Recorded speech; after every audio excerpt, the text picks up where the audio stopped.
Ode to the West Wind by Percy Bysshe Shelley. O wild west wind, thou breath of autumn's being, thou from whose unseen presence the leaves dead are driven like ghosts from an enchanter fleeing,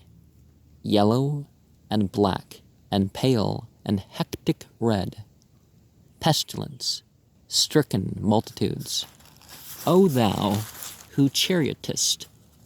to their dark wintry bed the winged seeds where they lie, cold and low, each like a corpse within its grave, until thine azure sister of the spring shall blow her clarion o'er the dreaming earth and fill, driving sweet buds like flocks to feed in air, with living hues and odors plain and hill. Wild spirit, which art moving everywhere, destroyer and preserver, hear, O hear, thou on whose stream, mid the steep sky's commotion, loose clouds like earth's decaying leaves are shed, shook from the tangled boughs of heaven and ocean.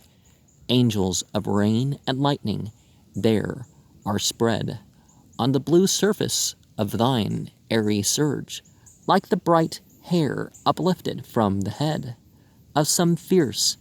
Maenad, even from the dim verge of the horizon to the zenith's height, the locks of the approaching storm, thou dirge of the dying year, to which this closing night will be the dome of a vast sepulchre, vaulted with all thy congregated might of vapors, from whose solid atmosphere black rain and fire and hail will burst. O hear, thou who didst waken from his summer dreams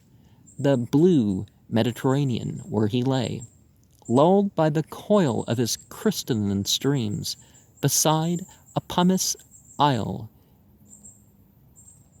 and Baiaz Bay, and saw in sleep old palaces and towers, quivering within the waves' intenser day, all overgrown with azure moss and flowers, so sweet the sense faints picturing them, thou for whose path the Atlantic's level powers cleave themselves into chasms, while far below the sea blooms and the oozy woods which wear the sapless foliage of the ocean know thy voice, and suddenly grow gray with fear, and tremble and despoil themselves. O hear, if I were a dead leaf thou mightest bear, if I were a swift cloud to fly with thee, a wave to pant beneath thy power and share the impulse of thy strength, only less free than thou, O uncontrollable, if even I were as in my boyhood, and could be the comrade of thy wanderings over heaven, as then when to outstrip thy sky speed scarce seemed a vision, I would ne'er have striven, and thus with thee in prayer,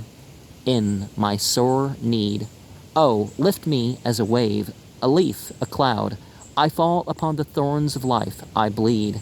A heavy weight of hours has chained and bowed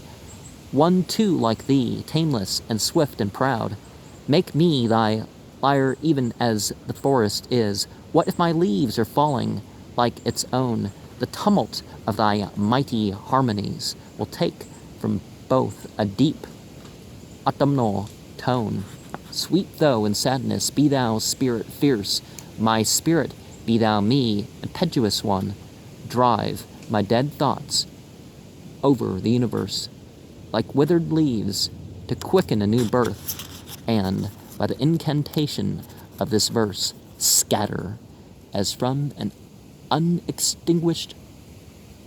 hearth ashes and sparks my words among mankind. Be through my lips to unawakened earth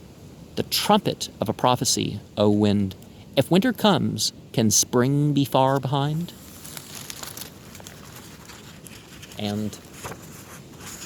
one of the things that we acknowledge in our cosmological statements is that nature is full of signs that form connections that we can work with, that we could work according to if we know of their patterns.